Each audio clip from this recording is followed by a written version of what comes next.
Alors, il y a eu techniquement une erreur qui est due au président du Sénat qui a imposé un vote surprise à main levée. Bon, on rectifie le tir puisque chacun connaîtra la position des uns et des autres, mais c'est à l'image d'un débat qui est superficiel, bien qu'il ait duré 8 jours.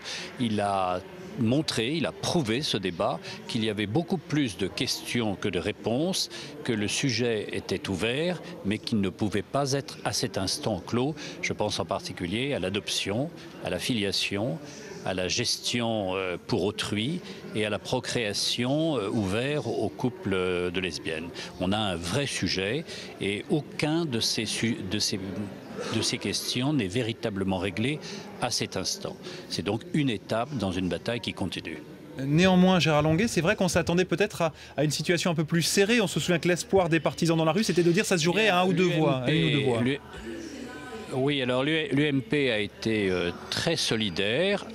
Bon, avec 4 exceptions, je crois, de mémoire, mais le Parti socialiste, qui a d'énormes problèmes politiques nationaux, a exigé de ses membres une discipline de fer, et nous savons que les socialistes qui se posaient des questions ont été priés d'obéir. Et c'est sans doute la raison pour laquelle ils souhaitaient à l'origine ce vote à main levée pour ne laisser aucune trace. Je crois que beaucoup de socialistes ne sont pas fiers de ce texte et le vote à main levée voulu par le président Bell était certainement une façon de ne pas laisser de traces de vote.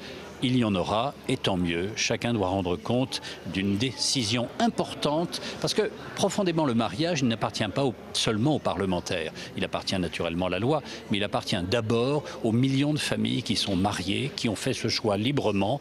Rien ne les y oblige. Si ces familles ont fait ce choix, c'est parce qu'elles ont une certaine conception du mariage, et aujourd'hui, on ne les écoute pas. J'avais défendu la motion référendaire, c'est-à-dire l'appel au suffrage universel direct pour ce texte. La majorité socialiste l'a refusé. Je reste convaincu que si l'on doit changer quelque chose, il faut donner la parole aux Français qui ont fait le choix, et les 70% d'entre eux ont fait le choix du mariage. Laissons-les parler et ce sera beaucoup plus accepté par la société qu'un vote qui est apparemment un vote strictement partisan. Mais